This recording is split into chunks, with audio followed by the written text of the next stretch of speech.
मंगलम भगवान वीरो मंगलम गौतमो गणी मंगलम कुंद कुंदार्यो जैन धर्मोस्तु मंगलम सर्वमंगलमांगल्यम सर्वकल्याणकारकं प्रधानं सर्वधर्माणां जैनं जयतु शासनं।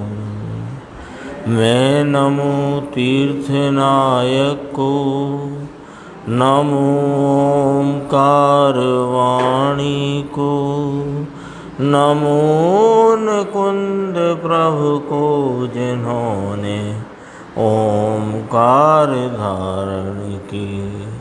अहो उपकार जिनवर का, कुंद का दिव्य वाणी का, जिन कुंद धनि दाता, उन कहान स्वामी का। रमयूण जिणम वीरम अनंत वर्णान दंसन सहावम भोक्षामिणियम सारम केवली शुद्ध केवली भणिदम।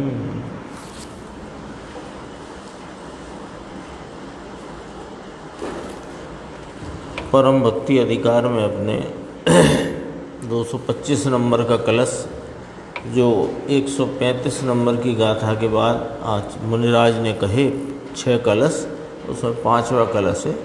इसकी चर्चा अपन ने परसों इसके श्लोकार्थ को पढ़ा था। आज दोबारा श्लोकार्थ संक्षेप में पढ़ के फिर गुरुदेव के व्याख्यान के आधार से अपन स्वाध्याय करते हैं।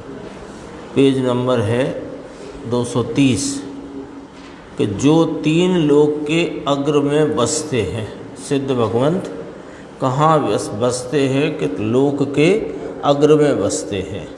जो गुणों में मोटे हैं, नाम महान है। जो ज्ञे रूपी महासागर के पार को प्राप्त हुए हैं, यानी जगत में कोई ज्ञे शेष नहीं जो उनके ज्ञान का विषय न बनता हो। एक ही समय में पूरे लोकालोक को जो युगपत प्रत्यक्ष जानते हैं, वह ऐसा उनका ज्ञान खिल गया है।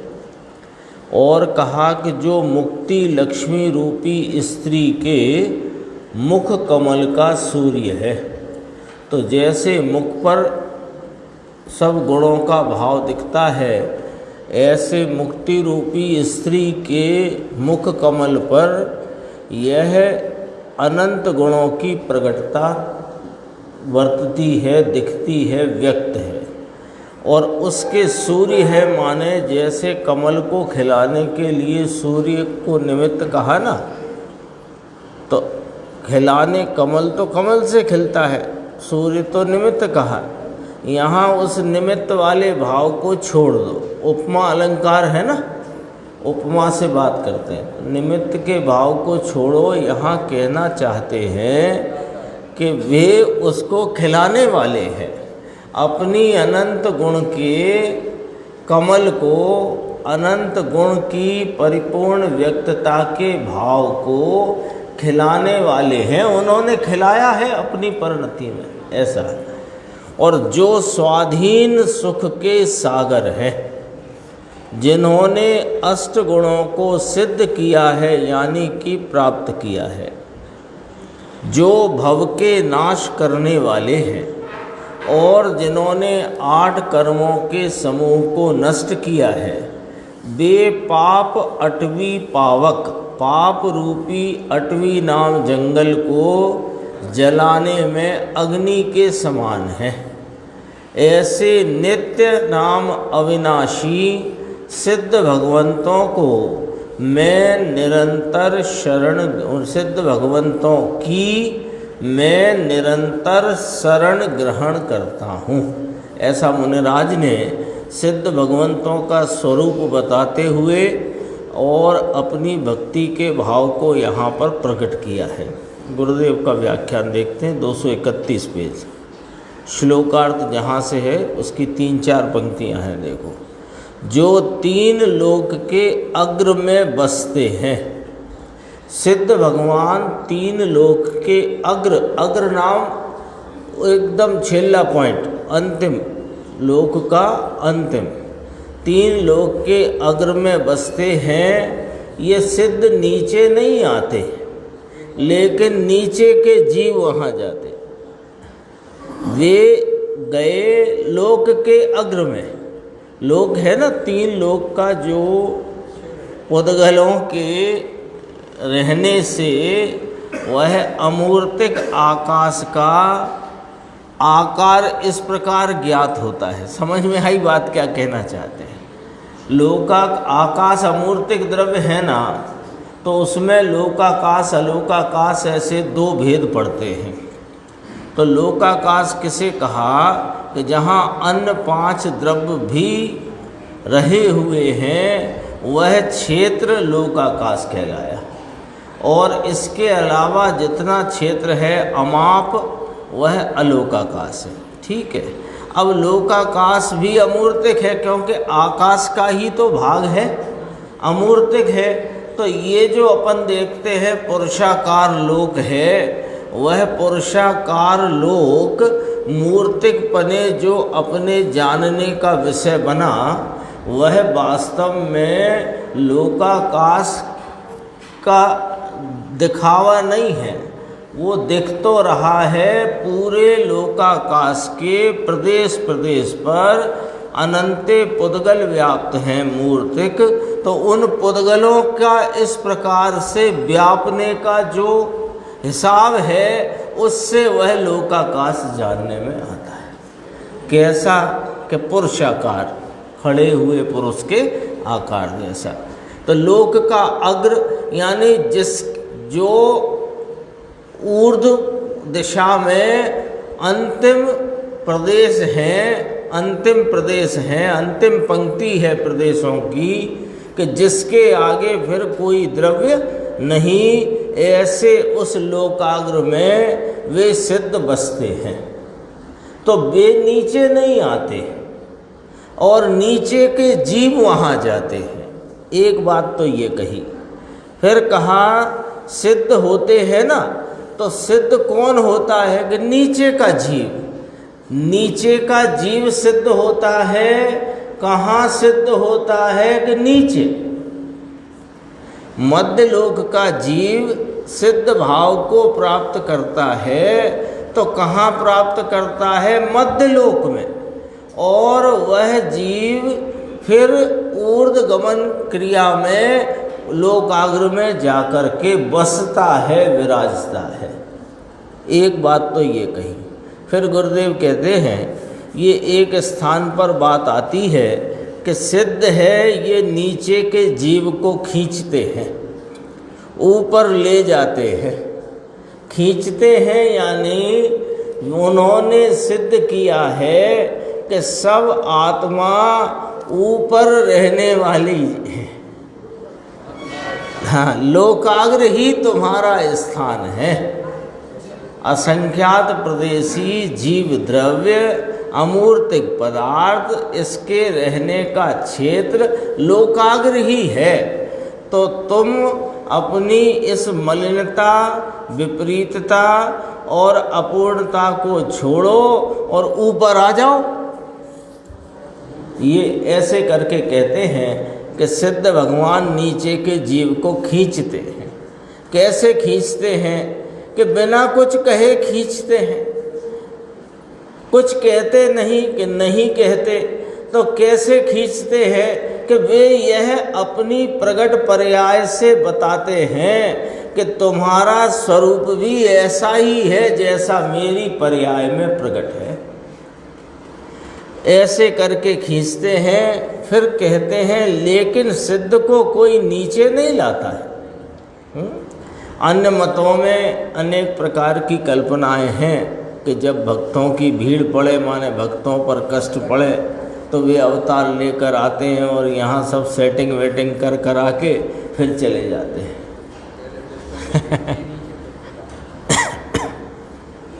ये सब झूठी कल्पनाएं हैं। इसी पृष्ठ पे नीचे देखो, अपना बीच में एक चीज़, एक पॉइंट और आया, जो गे रूपी महासागर के पार को प्राप्त हैं। तीन काल तीन लोक में जानने योग्य जितनी चीज नाम वस्तुएं हैं, ये जानने योग्य चीज को तो कहा अनंत परमाणु और उनके अनंत गुण, एक एक परमाणु में अनंत जीव, इससे अनंत गुने परमाणु, अनंत गुना काल और अनंत गुने आकाश के प्रदेश, सबको ऐसा जो गे का महासागर, गे का महासागर माने योगेश गे किसे कहा, जो ज्ञान में जानने में आने लायक है उसे गे कहते हैं। जैसे अपन भोजन करने बैठे तो थाली में दाल सब्जी रोटी है और 4 कंकड़ हैं, तो अपन किसको खाद्य कहेंगे? खाद्य पदार्थ कौन कहलाएगा? कि दाल रोटी सब्जी तो खाद्य है और कंकड़ खाद्य नहीं है।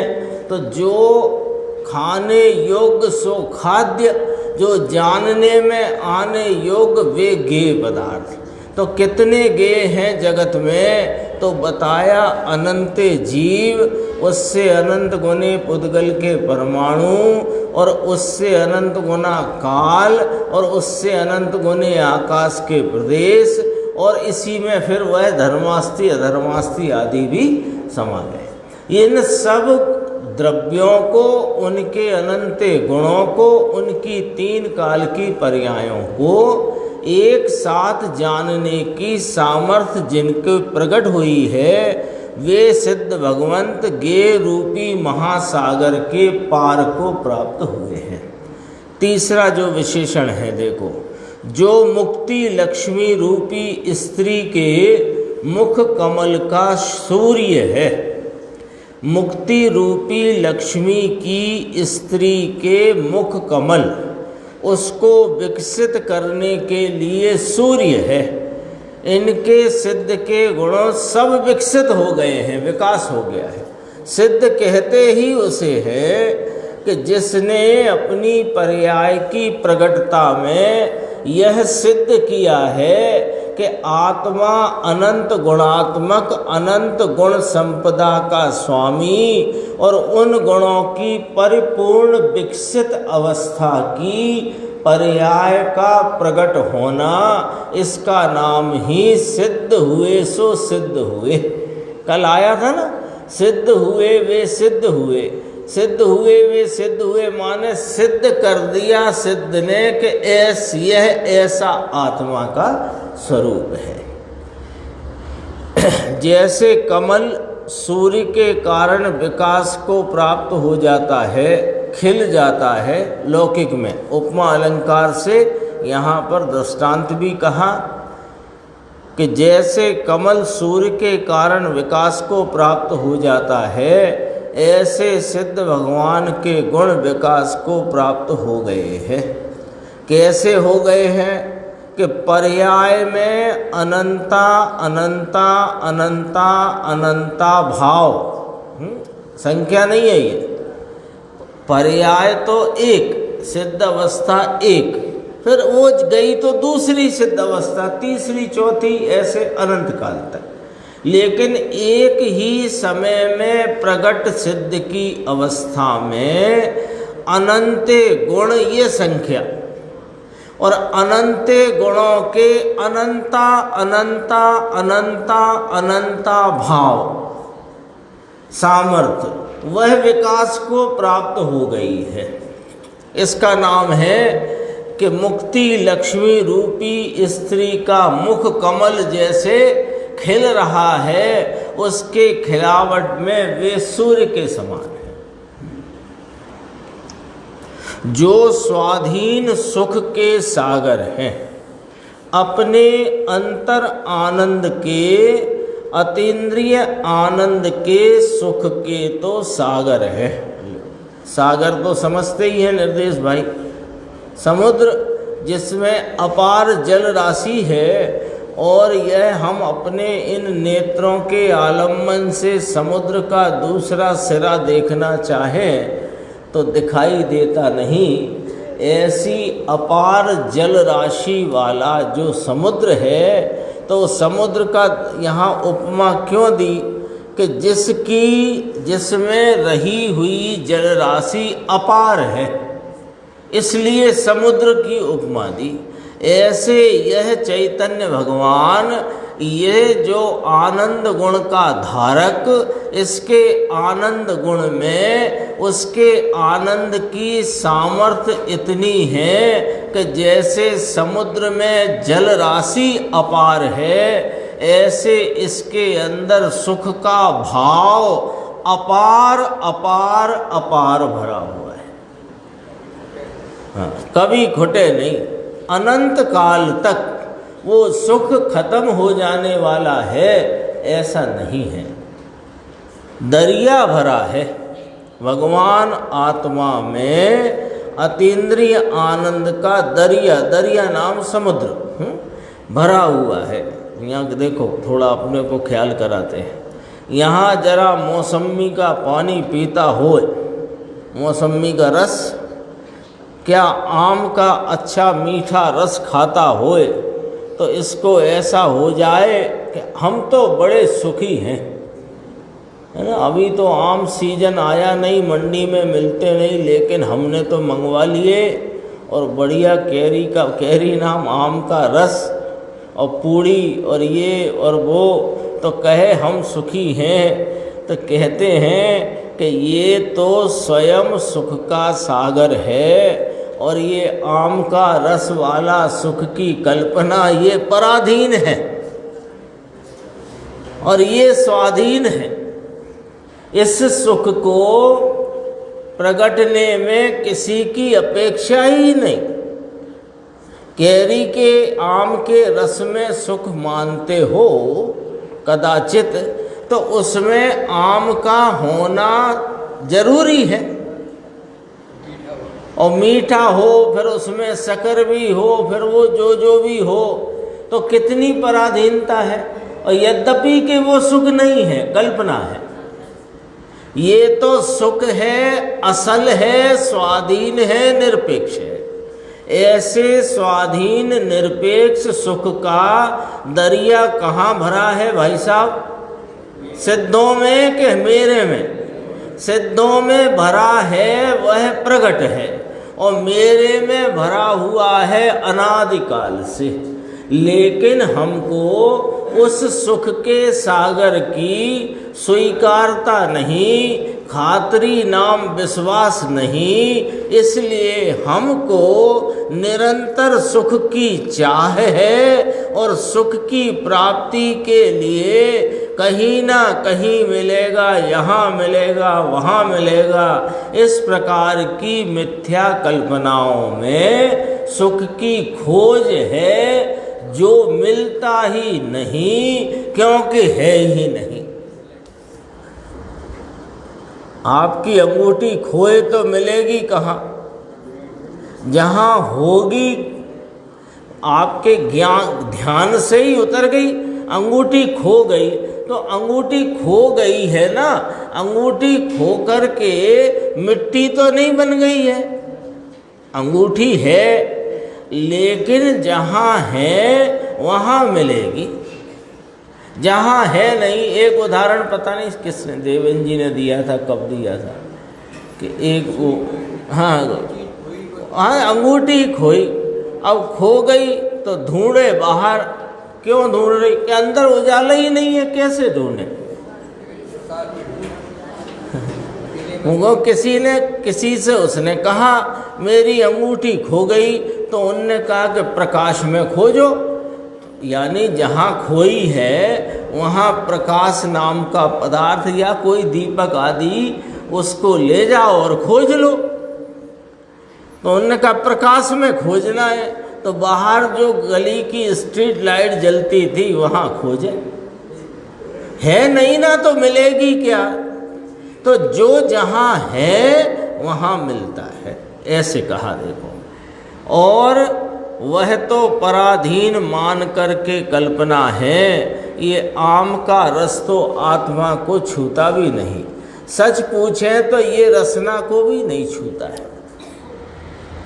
बात आत्मा की चलती है तो कहा आत्मा को ये आम का रस नहीं छूता। अरे आम का रस तो इस रसना को भी नहीं छूता। क्यों कि आम के रस में रहे परमाणु वे एक दूसरे को नहीं छूते।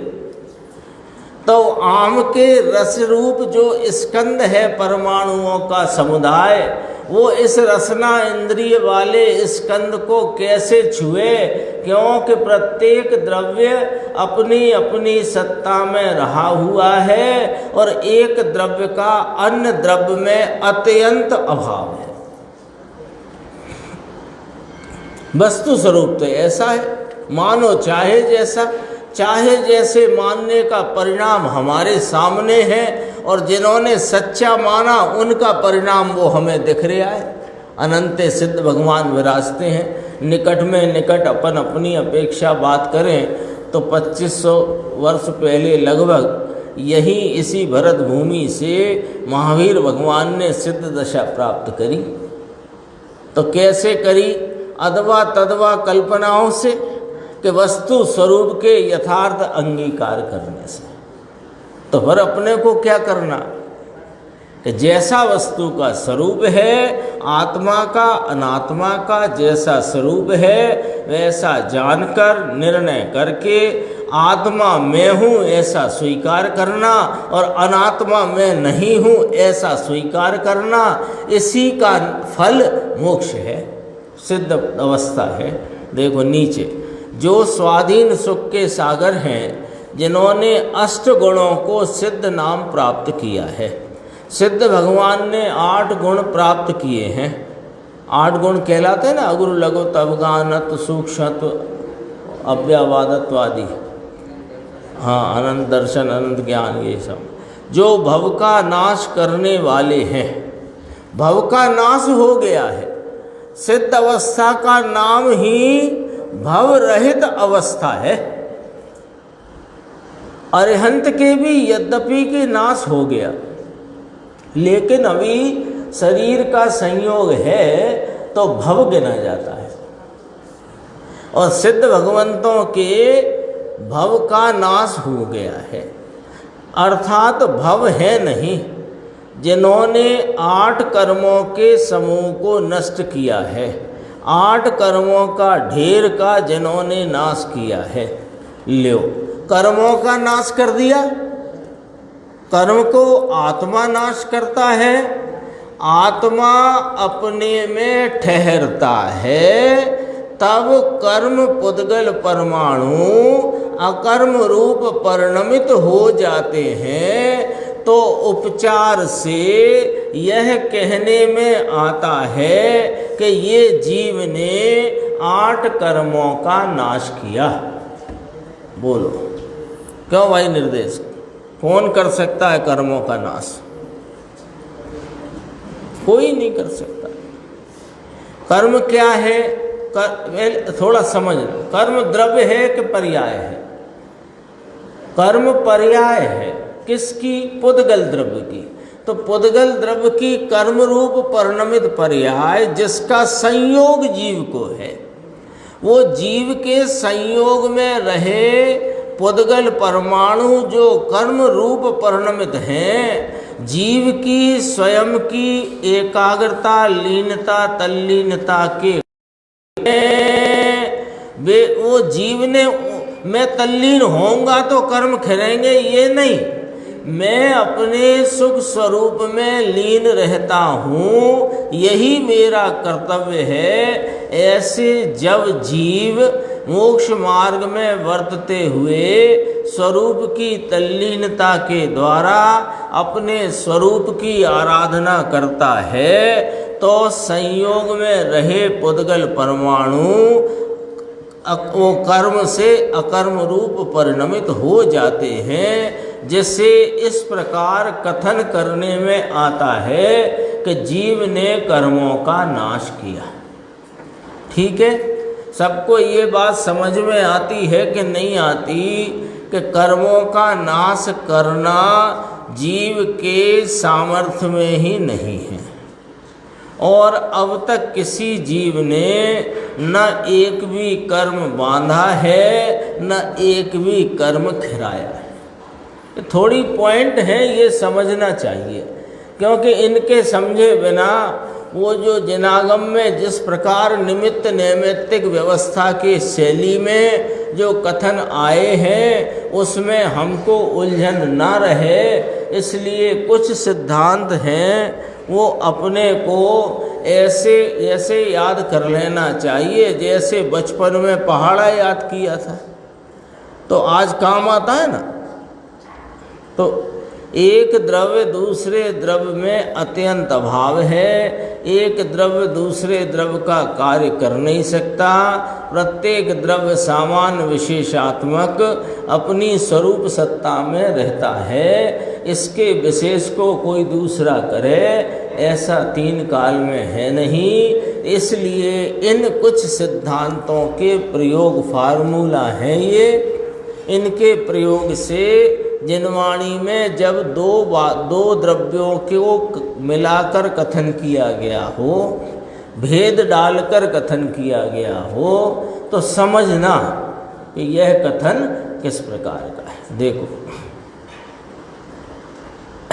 वह पाप अटवी पावक, पाप रूपी जंगल को जलाने में अग्नि समान, ये पाप रूपी अटवी यानी वन, उसको जलाने में अग्नि समान।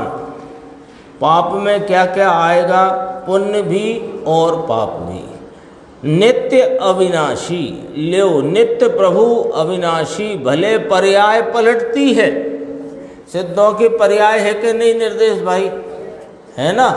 तो पर्याय है तो पलटे बिना रहे ही नहीं। पर्याय, पर्याय का तो स्वरूप ही है पलटना, तो पलटती तो है, तो पर्याय पलटती है और वह जीव पदार्थ कायम रहने वाला है। अब जो पर्याय पलटती है वह पलटकर हीनी नहीं होती, पलटकर अधिक नहीं होती, ऐसी की ऐसी वर्तती है, तो वह पर्याय अपेक्षा भी अविनाशी कहने में आता है। पर्याय क्यों है तो विनाशिक, पर्याय अविनाशी होती ही नहीं, लेकिन विनाशिक पर्याय भी वैसी की वैसी अनंत काल तक वर्तती है, उस अपेक्षा अविनाशी कहने में आया है।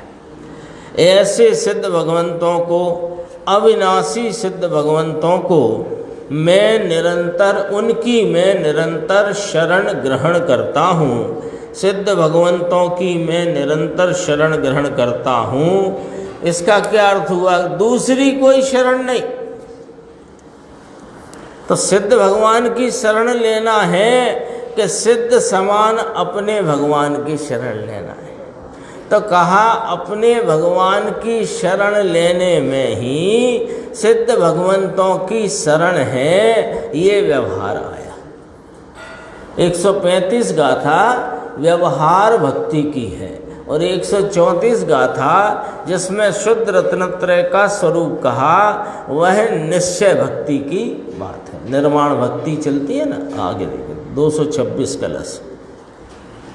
ये मत देव निकुरम्ब परोक्ष भक्ति, योग्या सदा शिव मया प्रवरा प्रसिद्धा, सिद्धा सुसिद्धि रमणीय वक्त्र, पंकेरुहोरुमकरंद मधुवताशियुः।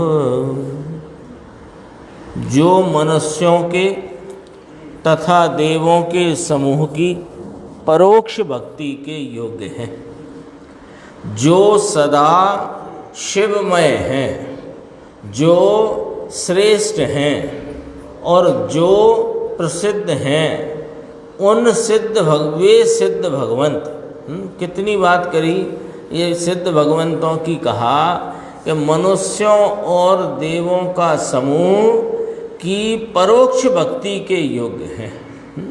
इनकी जो भक्ति है वो परोक्ष कही, प्रत्यक्ष भक्ति तो निज आत्मा की है। अभेद भक्ति कहो, स्वरूप भक्ति कहो, निश्चय भक्ति कहो, ये व्यवहार भक्ति का स्वरूप चलता है। अभी 135 गाथा व्यवहार भक्ति की, उसके कलश भी उसी का अर्थ सूचित करते हुए वही कहे व्यवहार भक्ति के। फिर कहा सदा शिवमय है, शिव नाम सुख, सुख तो सदा सुख स्वरूप हैं, जो श्रेष्ठ हैं, सर्वोत्तम हैं और जो प्रसिद्ध हैं वे सिद्ध भगवंत सुसिद्धि रूपी रमणी के रमणीय मुख कमल के मकरंद के भ्रमर हैं। देखो वे सिद्ध भगवंत जिनकी पहले भी चर्चा आ गई, यहाँ भी कहा जो मनुष्यों और देवों के समूह की परोक्ष भक्ति के योग्य हैं, सुख स्वरूप हैं, श्रेष्ठ है, जगत में सिद्ध रूप से प्रसिद्ध है, सिद्ध रूप से प्रसिद्ध हैं। वे सिद्ध भगवंत कौन है कि भंवरे हैं, सीधे आओ फिर पीछे आएंगे। कौन है कि भंवरे हैं। भंवरा क्या करे कि फूल में जो मकरंद होता है ना, नीचे फुटनोट देख लो, फूल का जो मधु, फूल का रस होता है, पराग कण होते हैं उनमें, फूल का जो रस होता है, तो वो मकरंद के कौन सा मकरंद है। भंवरा क्या करे कि फूलों के रस को चूस लेता है।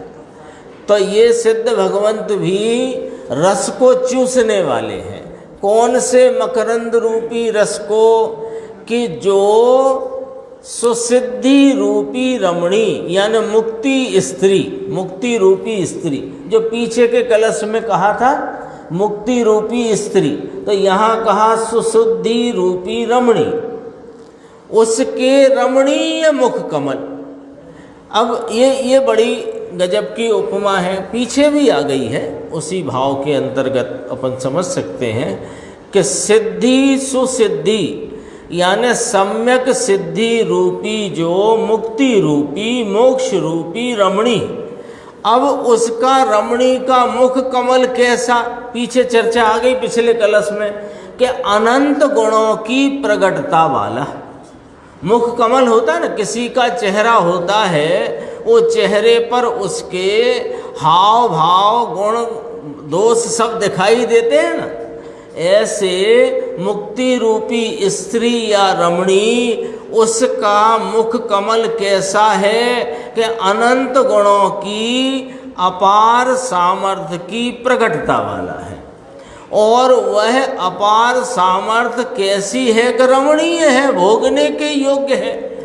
आनंद सुख शांति वीतरागता प्रभुता विभुता आदि जो अनंत खिलावट ज्ञान दर्शन सुख चारित्र, वो सब खिलावट सब व्यक्तता भोगने के लायक है। तो सिद्ध भगवान भंवरे के समान ऐसे अनंत गुणों की व्यक्तता के भाव को जैसे भंवरा मकरंद को चूस लेता है, ऐसे अपनी अपार गुणों की अपार सामर्थ्य को भोग रहे हैं। ऐसे हैं वे सिद्ध भगवंत। बोलो, सिद्धों की महिमा आए तो सिद्ध स्वरूप अपनी महिमा आए, और अपनी महिमा आए तो आप सिद्ध हो जाए।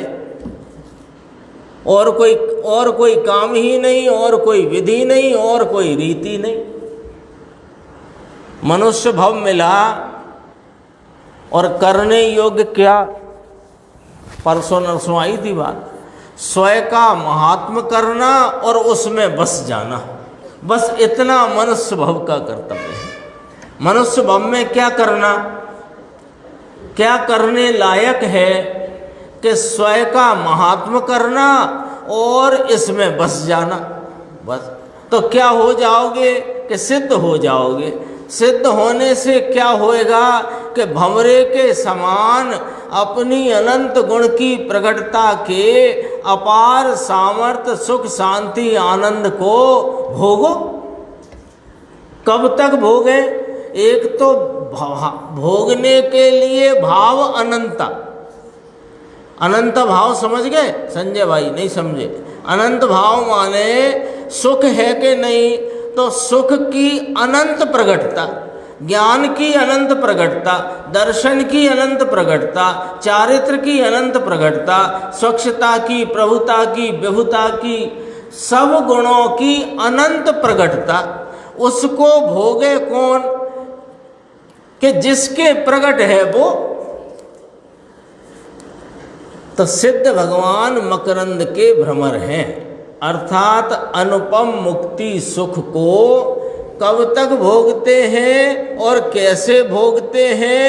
निरंतर भोगते हैं, सादी अनंत काल तक भोगते हैं। 3 अनंत आ गए इसमें। सिद्ध भगवान अनंत गुणों की अनंती व्यक्तता को अनंत काल तक भोगते हैं। 3 अनंत आए। गुण की अनंतता, संख्या सूचक अनंतता, अनंत व्यक्तता, भाव सूचक अनंतता, अनंत काल तक भोगते हैं, काल की अनंतता। गुरुदेव का व्याख्यान संक्षेप में ही है, 233 पेज। जो मनुष्यों के और देवों के समूह की परोक्ष भक्ति के योग्य हैं, गुरुदेव कहते हैं देखो त्रियंच और नारकी ना लिया इसमें, मनुष्यों और देवों के समूह की परोक्ष भक्ति के योग्य हैं। परोक्ष है ना, पर है इसलिए, पर की भक्ति है तो परोक्ष कहा, और अपने स्वरूप की आराधना है वो प्रत्यक्ष भक्ति है, वो सच्ची भक्ति है। जो सदा शिवमय है, सिद्ध भगवान सदा शिवमय नाम आनंद स्वरूप हैं, जो श्रेष्ठ हैं और जो प्रसिद्ध हैं। सिद्ध प्रसिद्ध, सिद्ध तो प्रसिद्ध है ये कहते हैं। वह सिद्ध भगवंत सुसिद्धि रूपी रमणी के रमणीय मुख कमल के महामकरंद के भ्रमर हैं। फूलों का जो रस होता है मधु कहते हैं, ये रस भंवरा ले लेता है। फूल का रस भंवरा जैसे ले लेता है, ऐसे यह आनंद का रस लेने वाले हैं। आत्मा की परिणति का आनंद, इसके वे भ्रमर हैं, भंवरे ही हैं। अपनी परिणति में परिणमित आनंद आदि अनंत भावों की व्यक्तता, उसको भोगने में, उसका आनंद लेने में, अनुभव करने में भी भ्रमर है। आनंद की रमणता की रमणीयता में रमते हैं, अर्थात अनुपम मुक्ति सुख को निरंतर अनुभवते हैं।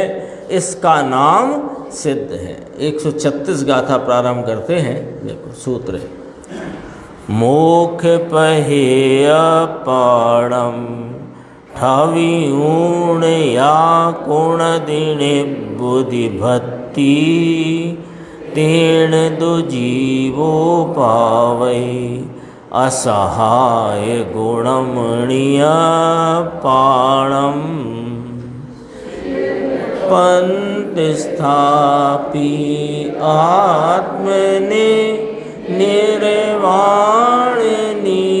भक्ति करे ते कारणे असहाय गुण निज आत्मने आत्मा भरे। देखो इसकी उत्थानी का 234 पेज पे पहली पंक्ति टीका की, यह निज परमात्मा की भक्ति के स्वरूप का कथन है। याद करो, 134 में कहा था परम भक्ति अधिकार प्रारंभ हुआ, शुद्ध रत्नत्रय की के स्वरूप जो निश्चय भक्ति है उसका स्वरूप कहा। फिर 135 गाथा में सिद्ध भगवंतों की व्यवहार भक्ति का स्वरूप कहा। अब निज परमात्मा की भक्ति का स्वरूप कहते हैं, लिखा ना, यह निज परमात्मा की भक्ति के स्वरूप का कथन है। अन्वयार्थ, मोक्ष मार्ग में अपने आत्मा को सम्यक प्रकार से स्थापित करके निवृत्ति की नाम निर्वाण की भक्ति करते हैं। लो, ये निर्वाण की भक्ति कैसे हो रही है कि अपने आत्मा को मोक्ष मार्ग में सम्यक पने स्थापित करके। तो कैसे स्थापित करना अपने को सम्यक पने मोक्ष मार्ग में? कि सम्यक दर्शन ज्ञान चारित्र रूप रत्नत्रय परिणति में अपने को परिणित करके मोक्ष मार्ग में स्थापित करते हुए सम्यक दर्शन के विषयभूत अपने त्रिकाली सत साहिब को उसमें ही लीनता एकाग्रता करना, ये मोक्ष मार्ग में स्थापित होना है और यह मोक्ष मार्ग में प्रवर्तन है और यही निर्वाण की भक्ति है। ये निर्वाण की भक्ति है। निर्वाण की भक्ति कहो, मुक्ति रूपी स्त्री के चरण कमल की भक्ति कहो, टीका में आने वाला शब्द मुक्ति रूपी स्त्री के चरण कमल की भक्ति, सब आई है इसमें चर्चा। फिर कहते हैं कि इसलिए जीव असहाय गुण वाले निज आत्मा को प्राप्त करता है।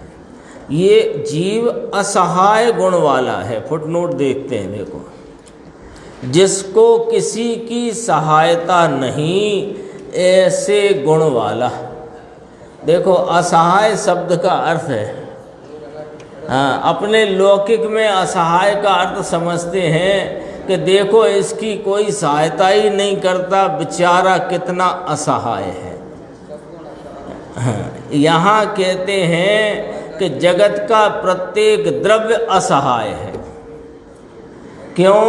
यहाँ असहाय की व्याख्या किस प्रकार समझना कि जिसको किसी की सहायता की जरूरत नहीं, वो असहाय होता है। हमने लौकिक में क्या सीखा, पढ़ा, समझा, बोला कि इसकी कोई सहायता नहीं करता, बेचारा देखो कितना असहाय है।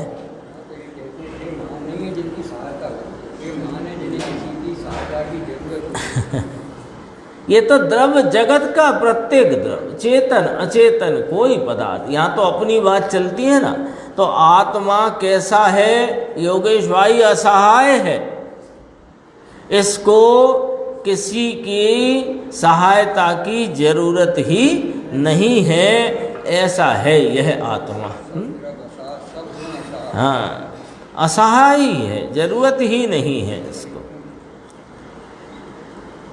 टीका पढ़ते हैं, देखो, निरंजन निज परमात्मा का आनंद अमृत पीने में अभिमुख जीव भेद कल्पना निरपेक्ष निरुपचार रत्नत्रयात्मक निरुपराग मोक्ष मार्ग में अपने आत्मा को सम्यक प्रकार से स्थापित करके निरंजन निज परमात्मा, निज परमात्मा के लिए पहला विशेषण लिया अंजन रहित है, निरंजन है। अंजन किसे कहते हैं?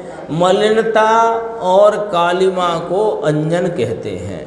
आत्मा तो अमूर्तिक है, इसमें कौन सी कालिमा अथवा मैल लगेगा कि इसमें अमूर्तिक राग जो है वही कालिमा रूप है, मैल रूप है। पुण्य पाप का भाव वह मैल स्वरूप है और आत्मा इस मैल से रहित निरंजन स्वरूप है। तो निरंजन निज परमात्मा का आनंद अमृत पीने में अभिमुख, अभिमुख माने उस आनंद के अमृत को पीने में, अभिमुख माने स्वरूप की एकाग्रता द्वारा वे उस आनंद अमृत को पीने में, पीने रूप जो मार्ग है उसमें स्थापित हैं। आगे आया ना, स्थापित करके। फिर कहा भेद कल्पना निरपेक्ष, जिसमें किसी प्रकार की भेद रूप कल्पना नहीं कि मैं ज्ञान दर्शन सुख चारित्र आदि गुण वाला और इन गुणों को धरने वाला मैं गुणी, ऐसी भेद कल्पना जहाँ नहीं, ऐसी भेद कल्पना से निरपेक्ष निरुपचार, निरुपचार माने निर शब्द लगा है ना, तो ये निषेधात्मक है। और किसका निषेध कर दिया? उपचार का निषेध कर दिया। उपचार किसे कहते हैं? व्यवहार को उपचार कहते हैं, यानी व्यवहार रहित का रत्नत्रयात्मक। निरुपचार रत्नत्रय। निरुपचार मोक्ष मार्ग में अपने आत्मा को लो, तो साथ में व्यवहार तो है ना। 5 महाव्रत के परिणाम है, 5 समिति, 3 गुप्ती आदि इत्यादि के विकल्प हैं। तो कहते हैं उसमें स्थापित किया कि नहीं, उसमें स्थापित नहीं किया है। अपने आत्मा को तो भेद कल्पना निरपेक्ष निरुपचार माने व्यवहार से रहित निश्चय अभेद रत्नत्रय रूपी मोक्ष मार्ग में अपने को सम्यक प्रकार से स्थापित किया है, व्यवहार में स्थापित नहीं किया है। व्यवहार तो आप पढ़ने वाली आपत्ति है, उसे दूर करने के लिए ही अपनी तल्लीनता को बढ़ाते हैं, स्थिरता को बढ़ाते हैं। मुनिराज क्यों बार बार अपने स्वरूप की आराधना करते हैं? पूर्णता की प्राप्ति के लिए और अपूर्णता और यह राग विकल्प महाव्रत को मिटाने के लिए, महाव्रत के राग को मेट देने के लिए आत्मा की आराधना करते हैं। उन्हीं का नाम साधु है। समझना जरा, उल्टी परिभाषा है। महाव्रत को पालने वाले का नाम साधु नहीं, जो महाव्रत आ पड़े हैं उनको मिटाने में जो लगा है वो साधु है। देखो, वह भव्य जीव, इसको थोड़ा कल अपन आराम से पढ़ेंगे। मुक्ति रूपी स्त्री के चरण कमल की परम भक्ति करते हैं, उस कारण से वे भव्य जीव भक्ति गुण द्वारा लो, है ना, भक्ति से भी मुक्ति है कि हाँ है, ऐसे भक्ति से मुक्ति। लेकिन किसकी भक्ति से?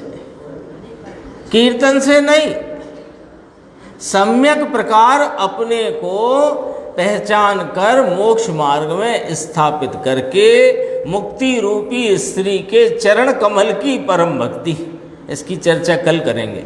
उस कारण से वह भव्य जीव भक्ति गुण द्वारा निज आत्मा को, अब निज आत्मा की बात भी सुन लो कि जो निरावरण है,